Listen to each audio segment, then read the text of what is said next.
Јас направив многу повеќе за бугарите во Македонија отколку радев за другите заедници во Бугарија, при тоа не споменувајќи ги македонците, вака премиерот Зоран Заев правдајќи се одговори на зборовите на бугарскиот претседател дека биле кршени правата на бугарите во земјава, првиот човек на владата да даде примери. Зоран Заев се појавил на манифестации и здруженија од бугарските здруженија многу повеќе во последните години отколку од македонски здруженија или албански или турски здруженија. Затоа што сум бил поканет, сум бил таму.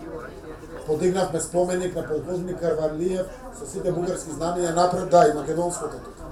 Сме покажале респект да секаде затоа што се работи за нашиот сосед, но и се работи за граѓани со определба бугари во нашата земја. И ние немаме проблем со тоа. Сепак и покрај убавите зборови, фалењето на Заев колку се заложувал за бугарите во Македонија, токму Бугарија е главна пречка за македонскиот напредок во евроинтеграциите, иако датумот досега за премиерот многу пати беше добиен, сега Заев не знае дали истиот ќе го имаме до крајот на 2021 година. Тоа е работа на Европската унија која ќе одлучат кога продолжиме процесот, нека не се јават.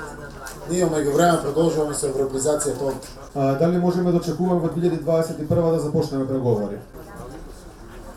Или рековме не ја дигаме надежка повторно. Како да ја дигаме надежка повторно? Јас се надевам дека час поскоро тоа што го заслуживме како никој друг на европскиот континент ќе го добие.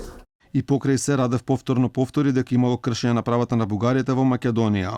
Бугарија е најсилниот поддржуваш на проширувањето на Европската унија, но не може да дозволи кршење на правата на граѓаните на Република Македонија со бугарска самосвест. Инаку Заев уште еднаш повтори дека бугарите ќе влезеле во македонскиот устав, но тоа не могло да се случи утре бидејќи власта немала двотретинско мнозинство. Заев кажа дека тоа ќе се случило кога ќе го отвориме уставот за влез во Европската унија.